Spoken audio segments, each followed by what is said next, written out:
I've seen work, I believe it's Dalia Marin has done a lot of work on the changing nature of the workshop of German industry and Austrian industry, and how much of the skilled labor, unlike the United States where much of the outsourcing of labor was unskilled labor, first to Mexico and then to the Asian countries.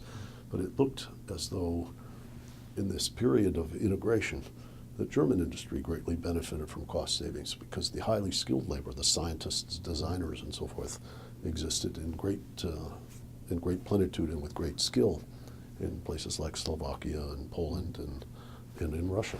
Yeah, I think that's true.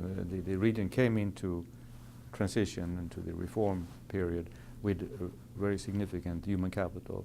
It turns out that some of that human capital was not so useful for building modern businesses, because it was capital that was so adjusted for a different type of economy.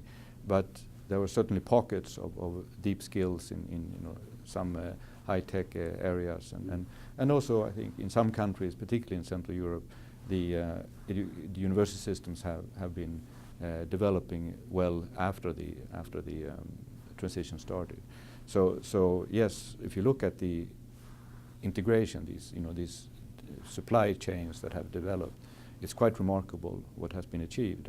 And actually what you see, for example, car manufacturers, German, investing in the Czech Republic, building supply networks in the Czech Republic, and then bringing these suppliers to their operations in Spain, for example. So, very deep integration, a lot of divisions along the value chain, and exploiting the advantages in different markets and in different economies. It's interesting to see the reaction of commentators, because some who see these, you might call elaborate supply chains, see that as an integrative force and very strong. Others see it as like a very highly delicate machine that if any one link breaks, it can freeze up the entire region.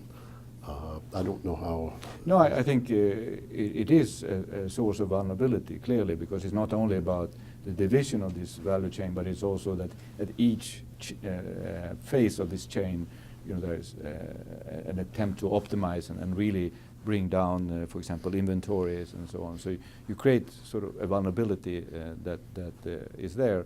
But on the other hand, I think it's also modern supply networks, for example, try to adjust to build in various ways of absorbing shocks. So I think there is sort of a complexity, but also an understanding for the need to adjust to shocks. So over time, I think these networks will become even more important, and it's very important to be part of them if you're going to be part of the growth story in the world. And that, I think, emerging Europe has great potential for being part of that.